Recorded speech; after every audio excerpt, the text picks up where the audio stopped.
everybody? Welcome back to Bone Apple Tea. I'm your host, Randy Baruso, and today I got a chance to sit down and talk to Tyler, otherwise known as Talons for his artist name.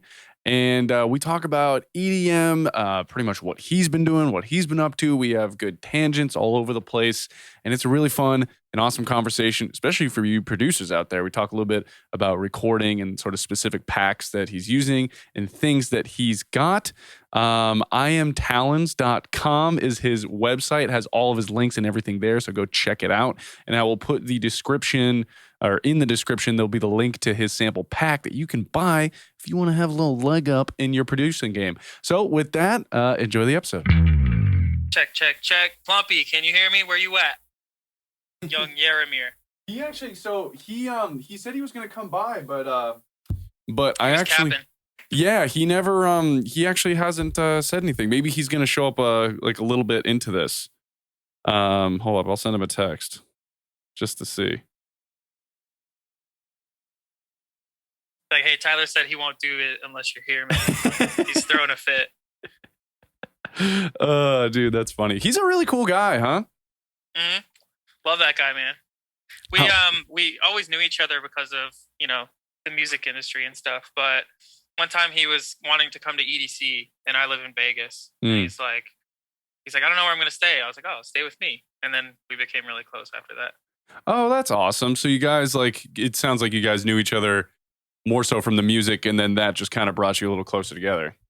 Yeah, once you let someone stay in your house, after partying for 3 days straight, you become a little bit closer. Yeah, no kidding. EDC is a real one, for sure. It's crazy. I've never been to an EDM concert, period. Well, that's not totally true. I've just never been to a festival, because I went to a Cash concert before, but not like a festival. Cash is legit. They played Life is Beautiful this year. And I think they surprised a lot of people. Like, a lot of people want to hate on an act like that, just because it's like more commercial. Yeah. And so many people I talked to are just like, honestly, it was one of the best sets of the weekend. Yeah. No, it's like, when I saw them, I was like, wow, I got to rethink this whole EDM thing. Do you mind if I hit record, by the way? Not at all. Okay, sweet. Recording in progress. Now, see, the thing about Zoom now is it like gives you a little like recording in progress kind of a thing. Yeah. So I just heard it. Yeah. I'm used to. I've never really used Zoom, but I work from home and we use WebEx a ton. Oh, so yeah. I'm so used to just using like gaming headphones, and that's the easiest way. Yeah, no, I mean the gaming headphones definitely better than the just like standard laptop mic. For the most part. For sure. I was like, should I set up? Because I have like an SM7B like you do. I was like, should I set all that up? I was like, nah, I'll just use the gaming headphones. Yeah, you're good. Maybe I'll try and touch you up in post, but I think it sounds fine on my end. So I think you're good. Yeah, probably just cut out some lows and you'll be all good. Yeah. So wait a minute. So you now you've been doing this whole EDM thing for a hot minute, it seems. I was going through your profile and your artist profile. It seems like you've been really active for quite some time. It's been like almost 5 years now. Like, I started under a different name, and then I was just having fun, I was like, DJing at parties and locally and stuff. And then when I wanted to like take it more seriously and, put out more songs and have more higher quality releases, I was like, I need a new name. I need to make this better. Yeah, coming up on 5 years now, but I've always done music stuff. I used to like tour in bands and all that good stuff. Wait a minute, you used to tour in bands. What did you play? I played guitar and did like backup vocals in a band called And She Whispered. We toured with Asking Alexandria. I was going to say, dude, that kind of sounds wicked familiar, because back in like, that's Plumpy just texted me, by the way. But like back in the day when I was like, I say back in the day, but when I was, in my teen angst years, dude, Asking Alexandria, that Stand Up and Scream album was like everything, So we went on tour with them like a year after that came out, and it was like while they were writing their second album. So we got to hear them play like a lot of unreleased stuff on the tour, and I was like 17, so I was like, this is the coolest thing ever. Yeah, it's funny because at that time too, they're really like, as soon as they dropped, right, like, because everyone was kind of doing that at that time, right? Like you had like Attack, I think, made it like the whole crabcore scene, right?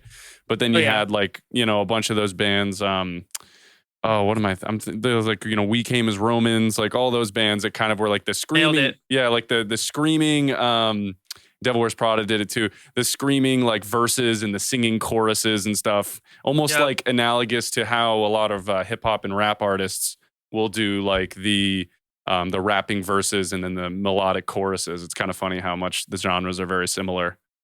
For sure. And I feel like a lot of that production kind of led a lot of us to EDM because Attack Attack had the, what was the album called? But it had like Smokeahontas on it. And it had like a lot of electronic elements. Yep. But it was like heavy breakdowns. And I remember when that song first came out, everyone's like, dude, check this out. This Smokeahontas song, it has dubstep in it. Yeah, and then everyone got into Joey Sturgis, the producer. Oh, and yeah, like, he's amazing. I still love Joey Sturgis. Yeah, I still follow him to this day. Do you have any of his plugins, any of his JST stuff? Dude, I'm a fake fan, bro. I don't. Oh, you're I've always thought about it. Like I act like I love Joey Sturgis, and then I'm like, damn, I haven't purchased any of his plugins. They're pretty solid, man. I want to get the vocal one. I forget what the vocal one is called. The Howard Benson vocals. Is that the one you're thinking of? That's the more recent one. Or are you thinking the compressor that's just the gain reduction? The compressor.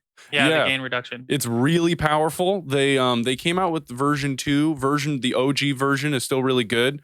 The one thing about it is that all breaths, if you have it cranked, do also get like cranked up as well. So you'll get like really big, like, but it's, I don't know if you have the Isotope, I think, has a de-breather that you can use to kind of combat some of that going into it and then going out of it. But, nice. Yeah, dude, I've been doing music production since like I started with like a little multi-track recorder, like a little Tascam back when I was like 12 or 13. And then when I was 15, I had the Boss one. I had the little Boss. I forget what it was called, but it had like 4 tracks on it. It was just like mic up a drum set and the guitars and vocal and go for it. Isn't it amazing? When did you find a computer and be like, what? So when I was touring in a band and stuff, I was like full on rock star mode, and I was like, I just play guitar and I'm cool. And then when I got back from tour and like the band broke up and everything, I was like, man, what am I gonna do now? Like I have no idea. Yeah. So I went to school for audio engineering in LA for like a year at MI, and then the whole you have to have a computer to do any of that. Right. And like I was so fresh with it, dude. Like I remember opening up Pro Tools and I was like, all right, cool. I don't know how to work any of this. Like I remember being so frustrated, just like, how do I even make a sound in this thing? Yeah, I know. It took months and months, years and years actually to get good at Pro Tools, and then went to Logic and Ableton. So, okay, so that was gonna be my follow-up question, is because like I feel like Pro Tools is definitely like, Pro Tools. I like Cubase because it has like the drum map that's not the other ones have. It's like it reads a lot like drum tabs do, as opposed to like programming drums on a piano roll. But I feel like a lot of EDM artists use Ableton. How come that seems to be the case? When I was using Logic, I liked Logic, but I felt like the grid was lacking. Kind of like what you just said, like drum mapping and grid is kind of the same thing. Yeah. Because it only showed the grid really at the top, or if you were in like a MIDI window. But I liked Ableton because when you open it up, like right away, you can see the grid is just everywhere. Like no matter what you're doing. You can see the grid, and it's really easy to switch between the different like grid options. And Skrillex used Ableton, so we're like, if Skrillex uses that, then we use that. Yeah, that's right. That's right. That's kind of funny. That's another artist who started with wasn't he in like a screamo band at one point, and then he transitioned into the Skrillex gig? For sure, yeah. He was in what's it called? I can't even think of it off the top of my head. Yeah, I should be able to. Yeah, I remember From First to Last. What was it? It was called From First to Last. Oh, okay. Yeah. Yep. And I remember. And then his brother, I think his little brother, which not a ton of people know about. I'm pretty sure he was producing electronic and like dubstep stuff first, and then Skrillex was the one that like made it popular. But his little brother actually lives out here in Vegas, but I don't think they're like close. Oh, interesting. Which is interesting. Yeah, wait a minute. I think they were both adopted like into different families. Okay. Type situation. Now, did you always live in Vegas, or is this like, pretty much? Yeah. Really? Yeah, I was born in California, but I've lived in Vegas most of my life. Wow. What about you? How long have you been out there? So I was born in Massachusetts. I moved around a lot as a little kid. Moved to Connecticut when I was about like 9 or 10. Stayed there. Went to UConn, and then moved to New London. And now I'm in like the Mystic area of Connecticut now. And so I've pretty much been in the north, like New England area my whole life. How do you like it? It's cold? Yeah, right now it's cold. Right now it's really cold. It's like the coldest part of the season is this like January, February time. People tend to think like, oh, December, but the sneaky month is February for sure. We get these like I'm pretty sure the other day it was literally like 10 degrees outside. So, jeez. Yeah, but I know it's like 50 here and we're like freezing because we're not used to it. Well, because you live in a goddamn desert, dude. 50 degrees is freezing, you know? Straight up. Yeah, it gets like 115, 120 out here. Oh my God. Yeah, pretty much just living off of AC at that point. Oh yeah, the electricity bill gets pretty gnarly. Yeah.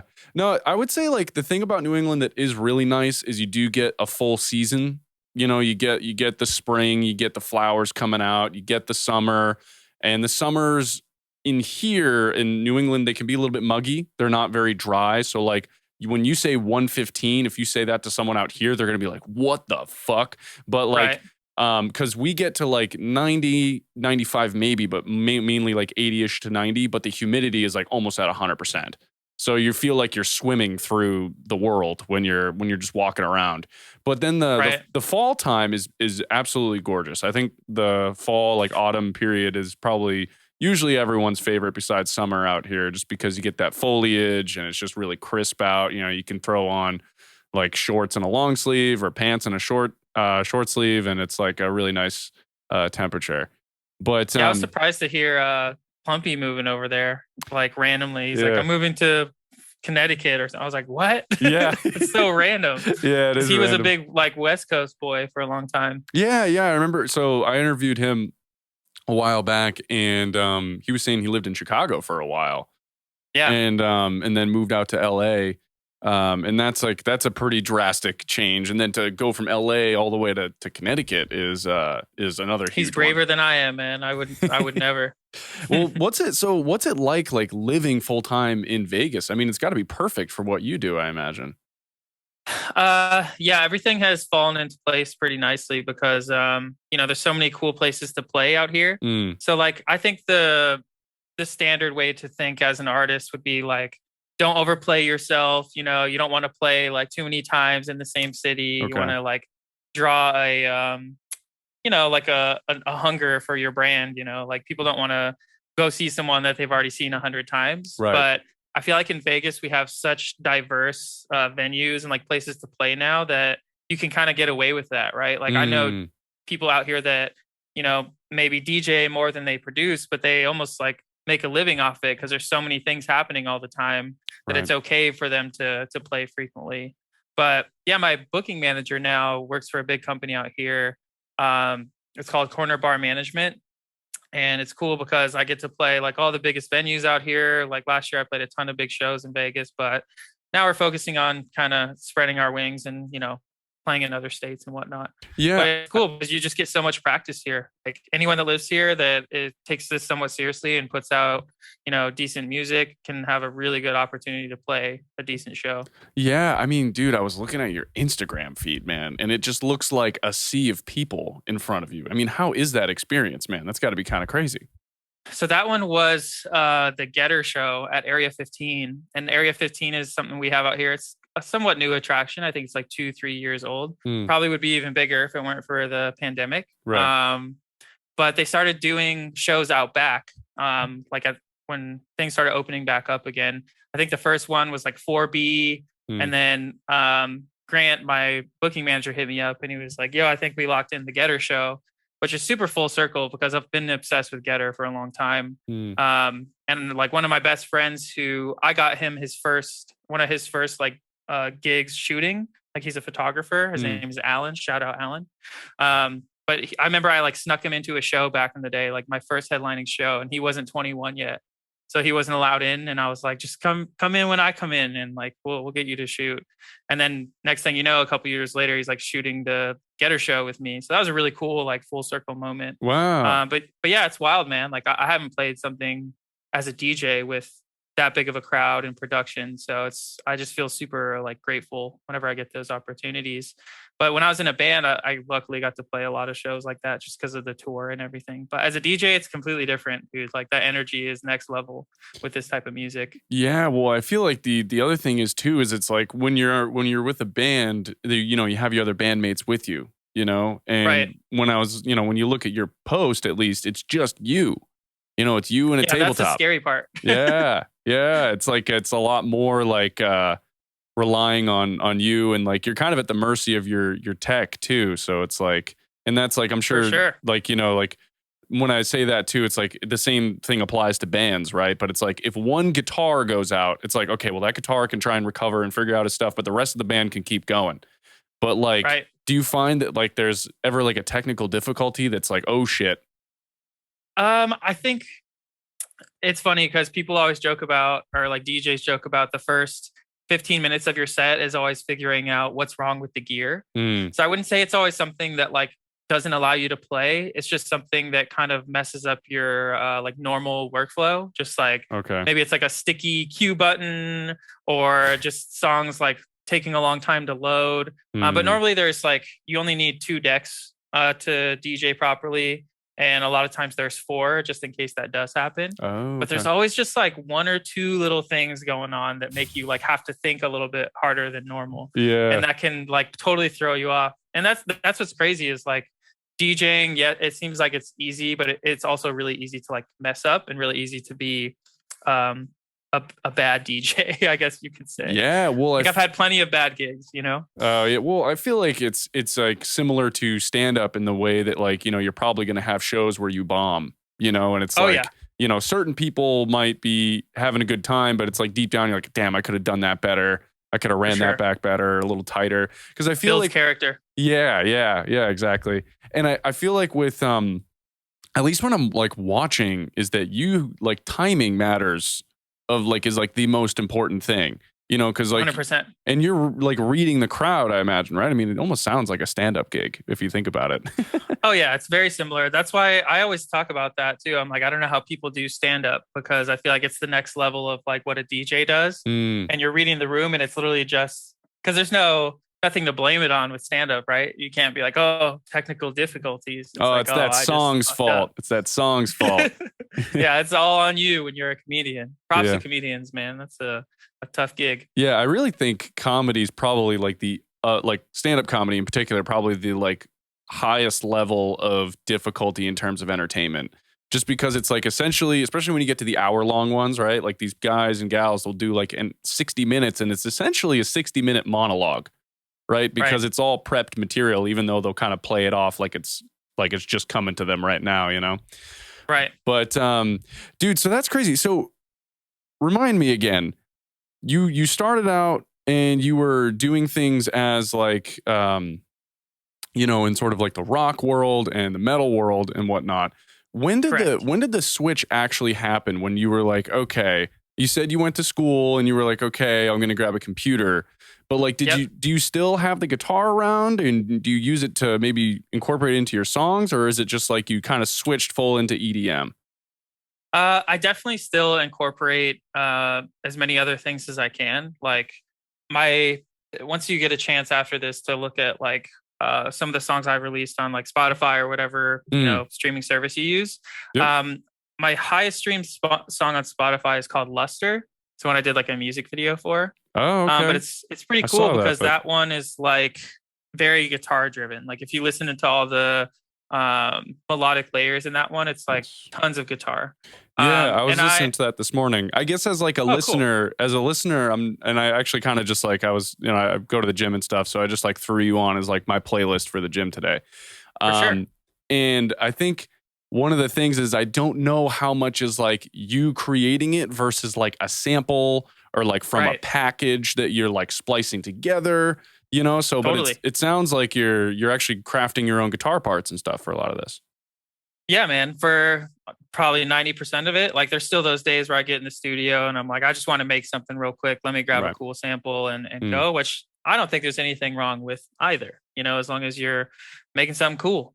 But yeah, that song, I was like very adamant about making it, my own instrumentation. I think the only thing that's a sample is like the piano, just to like get me started to start playing guitar over. But that's what's cool about this kind of music, right? Like you can find one little piano sample and make a whole, symphony of a song out of it. I think it's really cool that that's even possible.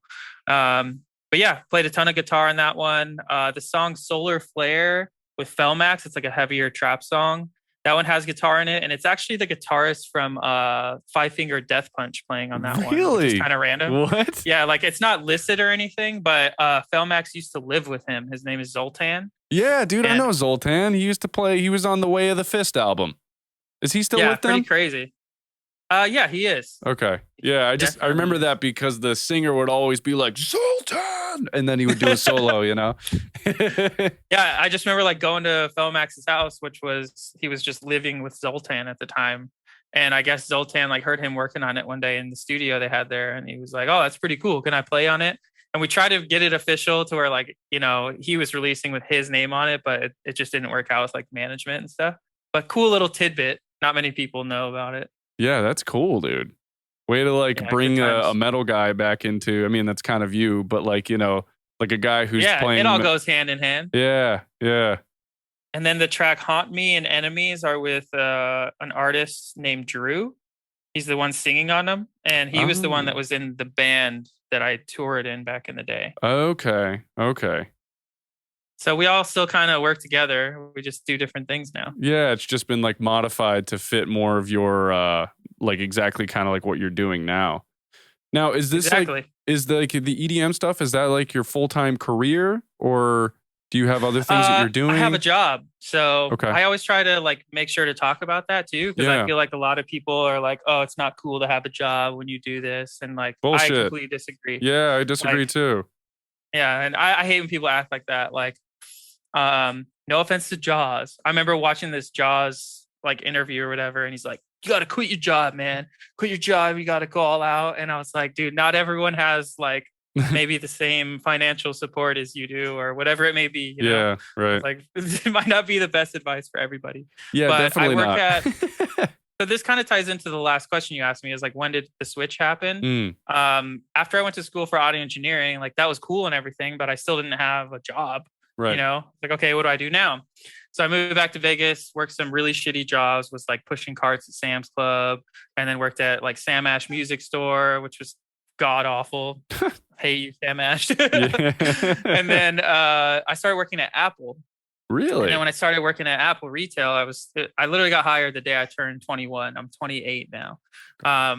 But I just remember being like, okay, this is like a really legit job. Like I need to take it seriously. So I just kind of took a break from like, I was still playing in like a pop band at that time. It was called the Runaway Lives, and it was fun, but I just could just feel that I wasn't extremely passionate about it, especially with how busy I was with work. And then I don't know, out of nowhere, I just started I went to like my first EDC. And like I was already into electronic music, but maybe not like obsessed with it yet. And yeah, the more I just like kept going to shows and like watching Flosstradamus and Jack U at the club in Vegas, I was like, this is dope, dude. Like this is what I want to try to do. And working at Apple is cool because a lot of people they're like very supportive of this kind of stuff. They're like, oh, just go for it then. Yeah. So it kind of just took off from there. And I guess 5 years or however many years later. See, that's the thing. I've had the Talons project for about 5 years, but I've been doing music stuff for like 15 to 18 years or something like that. Yeah. Yeah. If you really trace it back to like the inception of you doing music. Yeah, but it's just a lot of evolution. And that's where I think people are scared to like recreate themselves. And Skrillex always talks about that. He's like, just reinvent yourself. Like, fuck it. Yeah. Like there's no. Scary, but what else are you going to do? Yeah. And it's like, I mean, look at even another example is Post Malone. He's another guy that was doing a bunch of things. He did just about every genre of music before he landed on Post Malone. Right. And then he dropped White Iverson or whatever, and it just like absolutely took off. Dude, yeah, I remember playing that song at like the club in Vegas when it first came out. Everyone loved it always. Yeah. Yeah, that was, and it's great to see his career because he's done like he obviously has his Post Malone thing, but I saw this video of him, and he was doing like a country thing, and he was it's like a country, it's like him and just a full country band, and he sang like 3 songs, and they rocked. It was so good. I was bet. like, that's awesome. yeah, he's just such a versatile individual. So what do you do besides the music stuff? So I do the, podcasting. The music's mainly like a sort of like a fun thing that I do. I have very few bands that I record just because I try to limit my, try and focus my time. I've been trying to be better about that lately. Right. I'm trying. So as a full-time career, I'm a structural engineer for applied physical sciences. Nice. Yes. And then pretty much I just like help make submarines for the Navy. And That's sick. yeah, dude, it's cool, man. I mean, it's nice. Plumpy was telling me about that. He's like, this dude's like a submarine engineer, bro. Yeah. So, and it's like, it sounds like really crazy, but it boils down to like, I just make models on a computer and then I just throw forces at them and just see if they break or not. And like, if they do break, awesome. like, how can we redesign this so that it's better? And that's pretty much what I do. And it's nice because it allows me financial freedom, especially in the healthcare department. Like, I feel very grateful to have like very good healthcare, and it just allows me freedom to pursue my other passions, like doing podcasting and acting and all that kind of thing. So that's awesome, man. Yeah, that was going to be my other point to working at Apple. So I'm like 8 years deep almost with Apple now, and I'm not working retail anymore. I can't say the exact role that I'm in, but it's like cybersecurity, basically. Oh, that's great. And I work from home. That's so awesome. Same type of thing. Like I have more energy now because I'm not, dealing with customers every single day. I just sit on my computer and do like detective work, and I have 3 days off a week now. So like it took a while to get here, but at least I've had like a foundation, and I can do things that I like. Yeah, that's awesome, dude. Well, see, and this is the whole thing about like, because who was the other guy that was like, just quit your job and chase your passion? Gary Vee was on that for a hot minute, wasn't he? And it's like, I get the sentiment about like putting yourself in a position of like stress so that you actually perform. But I think that like, if you go too far, then you like don't have money. And like, if you don't have money, you can't do shit. So it's like, the wonderful 100%. thing about having your career is that like, guess what costs money? Gear, plugins, gas, like promoting yourself, everything costs money. And it's like, until you're at a spot where it makes sense to leave the day job, like let's, if you're just blowing up and like you don't need it anymore, sure. Like I think that makes sense. But it's like you're having fun, and it sounds like you got 3 days off a week now. That's great. And beautiful. And like that only happened because you stuck with your job, and like your job now supports your dream and your career of being an EDM artist. Which actually, do you want to like see yourself do this long term to the point where you could eventually? Oh, for sure. Yeah, I'm pretty much just like going as hard as possible with like what I do with Apple and as an artist until like one takes over the other. But I understand that the music world, it takes time, especially if you're going to build something like organically in the right way. It just takes time. Like my booking manager has all the connects in the world, but does that mean I'm like playing EDC tomorrow? No. Right. You know what I mean? Like you just have to keep doing your thing and the stars will align. But I'm grateful for every opportunity, dude. Like I've been having so much fun playing all these different shows and getting new opportunities. You just have to be patient. Yeah, I think that's with a lot of things too, man. I mean, even like, I'm pretty new to the acting world. I've been doing it for about 2 years now. And that is a world where it's very similar in the sense of like, I think there's a lot of people that jump into the space expecting that they're just going to get like, a starring role with Ryan Gosling or something. And it's just not the case. Like most people fail, at this stuff. But the ones that seem to do well are those that just like stick to it consistently and just constantly produce the best of their ability at the time. For sure. And are constantly looking to get better, I have a buddy that I lived with when I was going to school for audio engineering that was an actor in LA. And we were in LA, where there's, all the opportunities for that. Right. And even after like a year and a half, I think, of living with him, I think his like biggest role or like credit that he had was him being an extra on How I Met Your Mother. Oh, and he was like, all right, here it goes. Here it comes. It's me right here. And the camera literally just like pans past him real quick. And he was like, we were like, woohoo. But you got to man. celebrate those wins, man. Yeah, you do. Because it's like you hope that you eventually land an under 5 or a one-liner or something in here, and then that leads to the next thing. But I'm pretty sure he never, like, we lost touch a little bit, not for any bad reason, just life happens. But I like lurk his Instagram every now and then, and he's still getting like cool opportunities. And I'm like, dope. Like, if you gave up, you wouldn't have. So that's exactly right. And the thing is, too, the wonderful thing about acting and specifically is that you can do it until you essentially die. Like they're always looking for old men and old people at some point, like they're always looking for an elderly person, because it's actually kind of a small market. My acting mentor, and then we'll get back to music in a second. My acting mentor is like, we can talk about whatever, bro. I'm down for it. Cool. So my acting mentor is in his like early 70s, and he just got his first network TV gig not too long ago. And the thing is because he's in a really niche market, which is like older person, right? And then number 2, he's good. So it's like, even though he's newer to it, he always did theater, because he's been consistent and he's got kind of like the old man thing going. I think he's able to get a lot of these really cool gigs, because there's really not a lot of people of that age that are in the acting world that are good. Right. That's dope. Yeah, I was telling my girlfriend that I'm like, I like DJing and whatnot, because I feel like obviously this is me joking around, but I was like, I couldn't imagine myself in the band I was in headbanging and screaming when I'm like 45. Yeah. I was like, but I could play at the club some like cool, hip hop house set or something when I'm 50, and people be like, damn, that's a cool ass old guy. Yeah, you don't have to worry about your joints fading away. Yeah, I'm just like vibing. Sorry, my dog's all excited making my toy squeak. You're good. What kind of dog? She's a Cavalier King Charles Spaniel Poodle. Okay. That's quite her name's Cambria. Cambria. Is that after Coheed and Cambria? It is. My best friend, his name is Dean. His artist name is Everlove. I literally texted him when we like grabbed her from the groomer or the breeder. And I was like, yo, I need help naming this cute ass dog, dude. And he was like, how about Cambria? Because he loves Coheed and Cambria. Yeah. And my girlfriend, she doesn't have zero clue well, she kind of knows who Coheed and Cambria, but doesn't give a fuck about them. Right. And I was like, what about Cambria? Thinking she was going to shoot it down. And she was like, oh, that actually sounds like very regal. Let's do it. I was like, all right, cool. The dog's name is Cambria. That's awesome. But she's awesome. We're obsessed with her. That's cool, man. Yeah. You have animals? I don't have. Oh, hold up one second.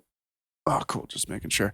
My computer made a sound, so I was just like, oh, crap. Did it go? No, but everything's good. No, I don't own any, but I think at some point, it's just because I rent. So it's like... I feel you. It's like, or do you rent as well? I do. Yeah. So it just... Yeah, and we're not supposed to have a dog. So like whenever our landlord comes, I'm incriminating myself right now. Oh, we gotta cut it out. Gotta cut it.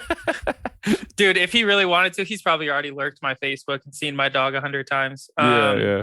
But whenever he comes, it's like a big pain in the ass, because he'll be like, oh, can I come check out the house in 2 days? And it's like, it's his house. I'm not going to be like, no, fuck off. Yeah. So I'm just like, yeah, you can come by. So I like clean up every fucking piece of dog shit that ever happened, and then take my dog to my mom's house and put all like the dog toys and the crate and everything in my trunk. And then I'm like, and then he comes for like 5 minutes and he's like, cool, bye. Just checking in. God damn it. Like all that work.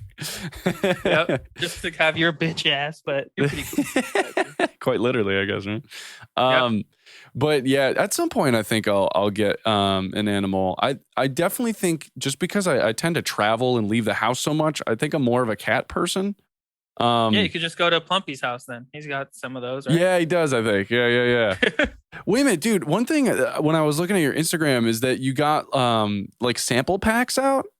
Is that right? I do, yeah. I have one sample pack out. So it is with... I could send you the link. That's really cool. So like, how did you, and actually send me the link. I'll put it in the description of the podcast episode. Like, how did you like, think of like doing that? Where you're just like, damn, like I got some cool shit. I bet other people would like it too. Honestly, that one came to light because like I've always wanted to do one, but we released a couple songs with Simplify, sorry, the record label. And then they they got like some sort of licensing deal with Symphonic, and they wanted to start putting out sample packs under the label, Okay. which is really cool. I was like, oh, thanks for considering me. Like I was the first person to ever do it with them. But that being said, it gave me a lot of confidence too, because I was like, man, I could just do this on my own.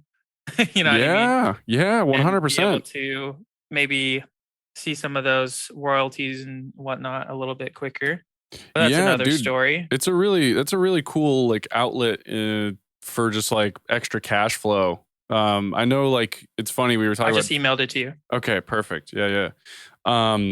So like one of those, just want to make sure I got it. Yeah, there it is. Nice.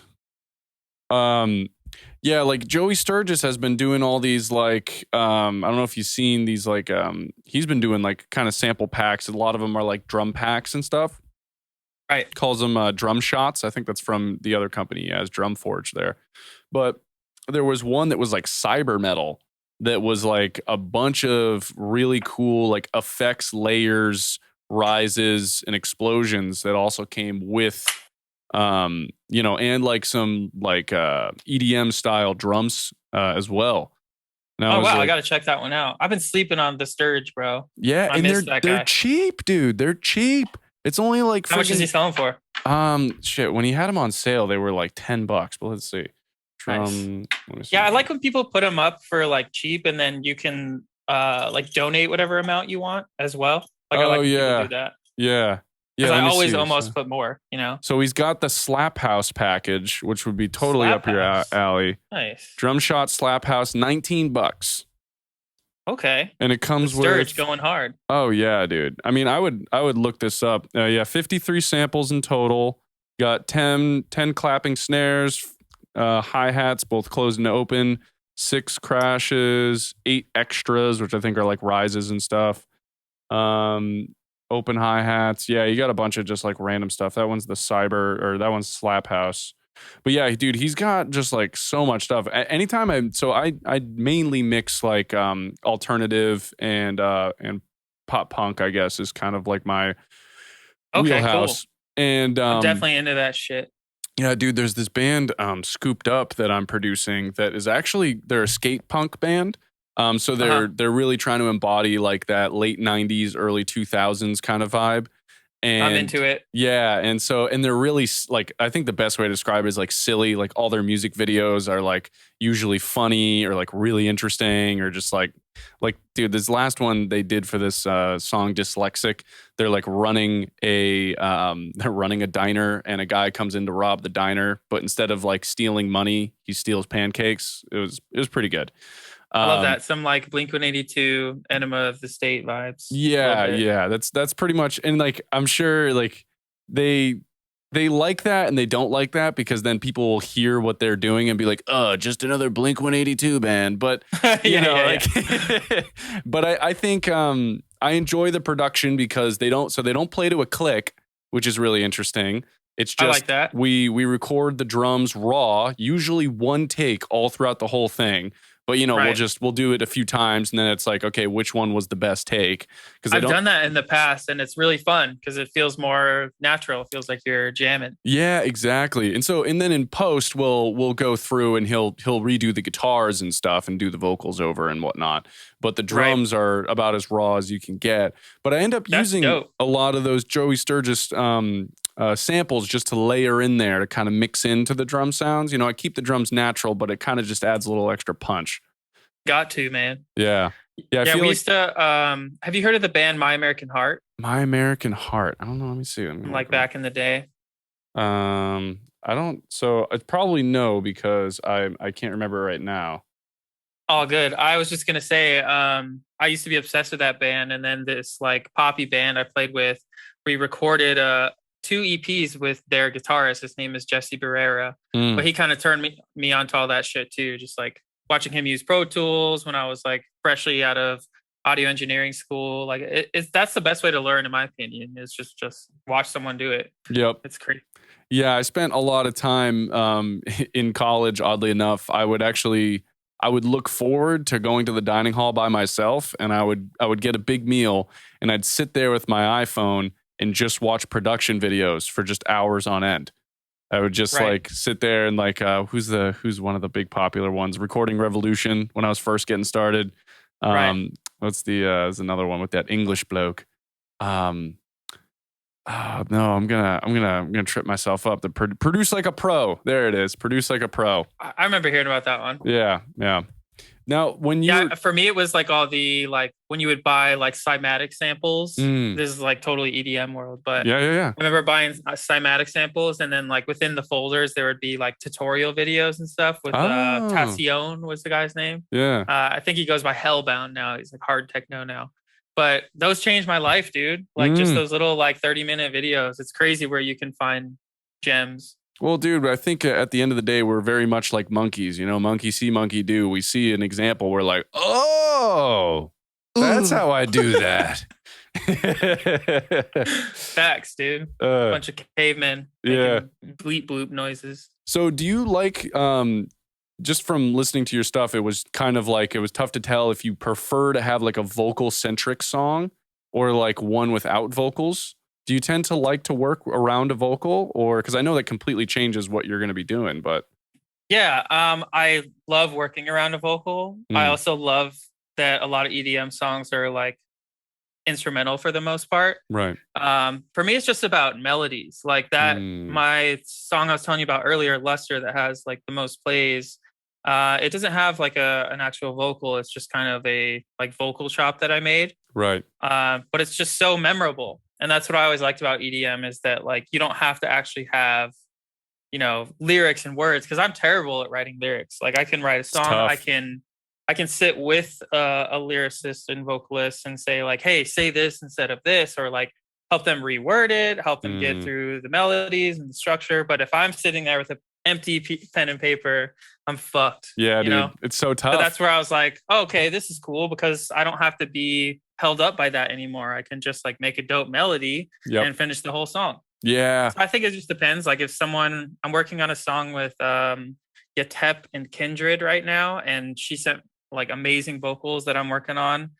So I love working with vocals and I love working without vocals. It just depends like who's giving me good vocal stems or not. You know what I mean? Right.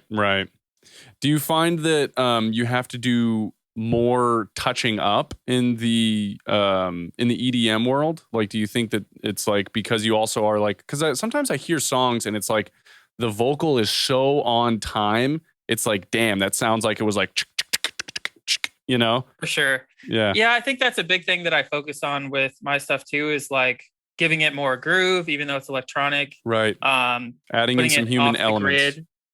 Yeah, like track delay is a feature in Ableton that I love to use a lot. Like it's literally simply putting the track like milliseconds later than it was when it was, you know, originally recorded. And just doing little things like that with like hi-hats or vocals. Like I'll put the vocals like 5 milliseconds late, and it's not something that anyone would notice, but it just gives a song like a little bit of a groove. So I'm definitely big on keeping like grooves and authentic, you know, mishaps when it comes to quantization. Yeah, dude, I was looking, you killed it last year in your Spotify realm. You had almost like 500,000 plays, 150 countries. Like, how did that feel? Yeah, not too shabby. Was that like was that like a huge leg up from the year before, or like? It was definitely better than the year before, and I was kind of surprised that it was, because in 2020 I was just kind of experimenting with like being my own manager in that sense, right? Like I was like, oh, I'm gonna get as many playlists as possible and fork out the money and just invest and see what happens. And at the end of the year, I was like, okay, this is cool. Like I got some label releases, but I think I learned that like you can make more money by self-releasing, and it gave me a lot of confidence with self-releasing, right? I was like, okay, so maybe this next year I'll self-release a little bit more, release less often, release more like SoundCloud flips and things like that, because I have a lot of fun doing those too. I was like, so I'm just gonna try to keep it more pure this year. So I wasn't expecting to do better than the prior year. Like it was crazy that I put out less, maybe put out only the stuff that was higher quality. It took my time and I still got like better numbers. So that was a good feeling, you know, still have good metrics, because you worry about that, right? You're like, I still want to enjoy what I'm doing, but I don't want to sacrifice everything for metrics. So it was really cool. It was very enlightening that I could have more fun, put out more of what I like, and not stress so hard, and still, do well and stay afloat. Yeah, dude, that's great. And what are some of your favorite, like, I mean, you mentioned that track that you said, Luster, but what are some of like your favorites, like projects that you've actually got a chance to work on? Because I know when I look at your profile, it's not always featuring the combined, effort. Sometimes you go into a project with someone else, which actually I think you have a page, right? With someone else. I'm forgetting the name of it. Was like Banana something. Am I remembering that wrong? Oh yeah. So Banana Phone is myself and Papa Groove. Papa Groove is another artist. It's just kind of a thing we did for fun in 2020, and we don't have any big plans right now. Like, we want Banana Phone to be around forever. Okay. But only when we're like inspired to do so, right? Like, he's on a big wave with Papa Groove. I have a lot of momentum with Talons. So it's kind of like, when like Skrillex and Diplo did Jack U, like the timing was right. And I'm sure they'll do it again one day, but you just don't really know when. I don't think they even know when, but they're always like keeping it in the back of their minds. But the song I just put out a couple of days ago, on Friday the 21st, I believe it was, I put out a song with You New, who's another Vegas producer. And I'm actually really stoked on that one because he's normally like a house producer, bass house. And then, I do what I do. And we put out a drum and bass song, and it's getting such a crazy response already. So which one is that? Is that Haunt Me? It's called Bus It. Bus It. Okay. Yeah. Oh, there it is. Yeah, latest release. Bus It. There it is.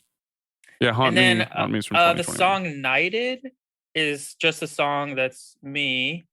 It's from 2020. I really liked that song a lot as well. I think the one that I added to my favorites was Solar Flare. Yeah, I really like that one too. That's the one with Felmax and Zoltan on the guitar. Oh, that's that one? Yeah. Oh, that's awesome. Yeah, check out Knighted when you get a chance. It's like 100 BPM, a little bit different than my other shit. I'm trying to kind of go more that direction with some of my self-releases this year. Yeah, I'm looking for it. Let me see. Trigonometry, Dementia, Knighted. There it is. Yeah. Cool. I'll add this. Kind of an underrated jam, in my opinion, because whenever I play it live, people are like, yo, what the fuck was that? It's a little bit different. I play a lot of like 150 in the beginning of my set, and then this one is just straight up 100 BPM. So it switches up the vibe and the way you dance a little bit. Yeah, for sure. For sure.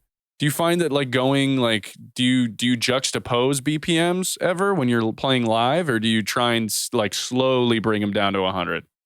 So that's my thing, is like, I'm always stressing that people, I get so annoyed when people play the same BPM like the whole set, but I remember like going to EDC this past year. I've been probably like 6 or 7 times now, but I always just really focus hard on like what they're playing. And actually, like Shaq and Nightmare, I felt like had the best. Shaq's set was fucking legit. Shaq and Nightmare, I feel like had the best set when it came to like how they organized. And it's because they would do shit like you just said, like they'd be playing 150 at first, which is like a pretty standard BPM for like bass music, It's very like hype, like dubstep trap BPM. Yeah. Like that Solar Flare song is 150. But I always start with 150 just to get like the hype going. And then I would usually wait like 20, 30 minutes to like switch to 100 or 128.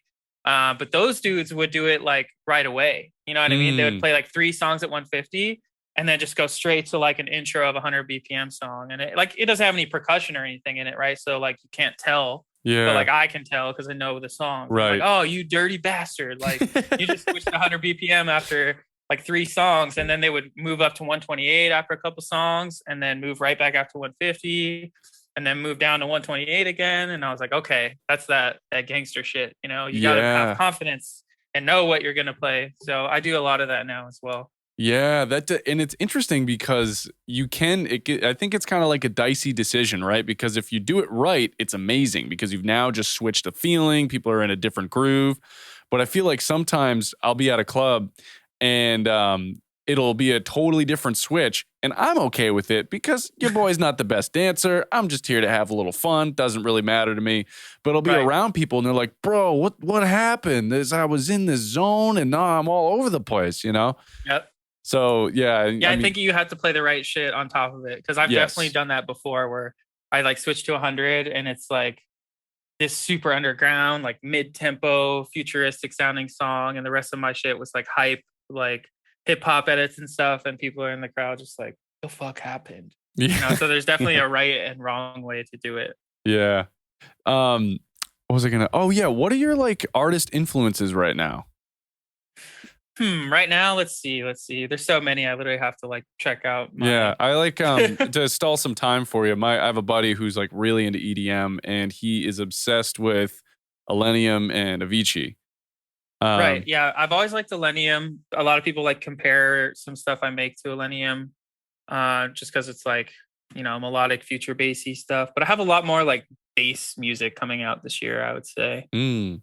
Let's see, but I really like Kumarion. He's like a drum and bass and like trap bass producer. He's dope as fuck. I've always liked E-Cali. I don't know if you've heard of E-Cali, but he's really good. Leo Trix is a dope producer. He's a dude from Australia. I've been watching his tutorials and whatnot lately. And then Purge is from Vegas. He's super badass too. He's killing the game right now. That's awesome.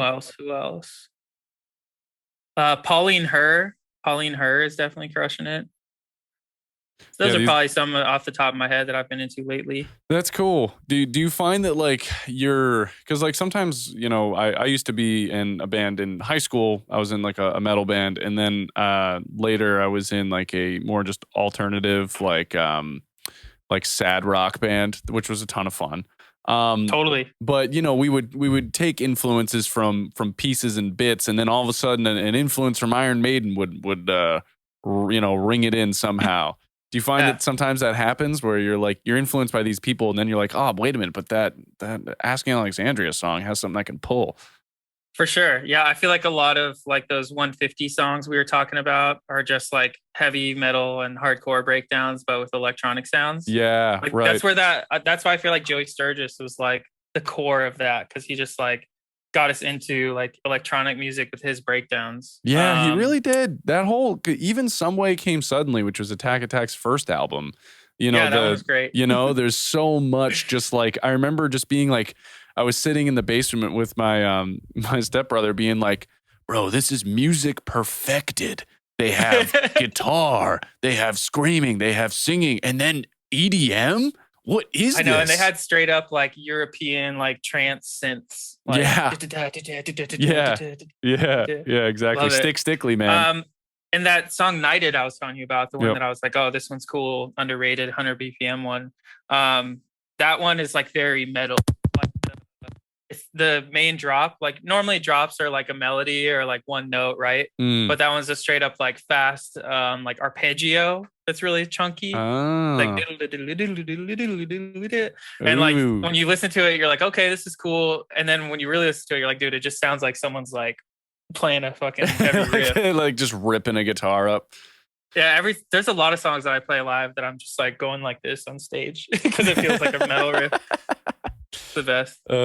So what do you think's like in store for Talons this year, man? 2022, it's a big year, I'm just trying to keep putting out badass tunes. Maybe switch it up a little bit different than I normally do. I put out a lot of melodic stuff in the past, and I'm trying to put out stuff that's maybe a little bit more experimental this year with like, underground bass stuff. So I think that'll go over really well. Obviously, it's working already because my collab with UNU is getting a pretty good response, which I'm really grateful for. And then we're just trying to get more shows, man. Like I'm playing in Reno next weekend, and we're just trying to keep that going because my booking manager is growing with his industry. So the more he grows and the more I keep working on my releases and whatnot, they'll just coincide, Yeah. The possibilities are endless. Yeah, that's cool, man. I think it seems like it's heading towards a better direction this year, just in terms of like the way the pandemic is shaping up. Oh yeah, like it's felt really good. Like it's like go time again. Yeah, you know what I mean? Yeah. Well, is this real news? The whole like European like, and if you don't know, whatever. We can just speculate. Yeah. But like, did you see the whole thing about how Europe just like was like, fuck it, and was like, no masks, no mandates, like just open my buddy everything. Actually told me about it like yesterday, and I was like, well, I mean, at least someone's doing it. Yeah. Like someone's got to do it and take the Yeah. fucking step. Like, because what else are we going to do? We can't agree on anything else as a country. I know. Dude, it's funny. I had someone on the other day, and it's funny how different like opinions are when you live in different areas. She lives, I forget where she lives, but it's like more in the city part of Connecticut towards the western side. And she was very much like, oh, the United States isn't ready for that yet. And I was like, I don't know. I think we're kind of ready. I think like, I think eventually we'll all just have to probably do that. And like, I'm all about safety and absolutely making 100%. sure everyone's okay. But everything we've tried has completely hit the fan in the worst way. So yeah, and it's what like else are we gonna do? It seems like there's some positives out of it, like for those that want to, get vaccinated up, they got that. And for those that are just like in Florida, just like saying fuck it to everything, I guess they have their spot down there. I'm just like, I'm definitely at the point where I like, if we end, I'm ready to just be like, all right, that's great. If everyone feels safe, everyone feels secure, I'm ready to move on. Like, I definitely don't want to be caught up in like these people where their whole personality seems to be the pandemic. You know what I mean? For sure. Whether it's like left or right, whatever it is. Exactly. Because I've never been like on either side politically. Yeah. I'm just at the point where I'm like, dude, just let people like do what they want to do. Like if people want to get vaccinated, let them get vaccinated. If they want to wear masks or not wear masks, then so be it. Yeah. But I'm definitely big on like just trying to stay healthy. Like my group of friends are really big on influencing each other. Like I go to this place called Hotworks all the time. And it's like a infrared sauna gym. Oh, so it has a bunch you lucky of like, son of a bitch. It's so dope, dude. Yeah. It has a bunch of different like pods you can go to essentially. And they just give you like a door code. So you don't even have to deal with anybody. Like you pay, your monthly payment, put in the code when you go, and there's pretty much no one ever there at night, So I just go with my homie. We knock out like 3 or 4 hit sessions, sweat our asses off. And like, I haven't gotten COVID. He did. He got through it really quick. So a big part of it too is just like taking responsibility for like your health and stuff. And obviously not all of us are in that position. Right. Yeah. But yeah, it's just crazy fucking times, man. I know. I just it hope really that we is. can move forward. I know. But it's funny. I'm curious to see what it's all going to be like 5 years from now, looking back, like what it's going to like, the interpretation of it all is going to be like, you know what I mean? Yeah. Cause we won't know, hindsight is 20/20. It's true. Yeah. Really. In this case, it'll be almost literal. Hindsight is literally 20/20. Wild. But dude, well, we've been going for a hot minute here. I got to head to the airport soon to get my lady friend. Oh, awesome. All right. Well, I'll let you do that. Any sort of closing remarks, maybe where people can find you, find your music, all that kind of stuff. If you just peep IamTalons.com, it has all the hyperlinks to everything else. And that's where all like my merch and everything is too. Cop merch. It's the best way to support my artistry. Oh yeah. But I appreciate you, man. It's been amazing. We'll keep in touch. We'll stay homies on the gram and everything. Yeah, for sure, dude. If I'm ever out in Vegas or whatever, I'll definitely hit you up just because like Definitely I'd love to come see a set or whatever, even just to grab a drink or something. Sounds amazing, man. But yeah, dude, it was really great to talk to you. Great to have you on. And I'll let you know when this drops. It should be next Monday. Sounds good, man. I really appreciate you. Yep. Have a good one. Thanks so much for listening to Bone Apple Tea. If you like the show, please give us a follow, like, comment, subscribe, whatever it is. Tell your friends about it. And make sure to follow us on Instagram. That's Bone Apple TV, BoneAppleTeav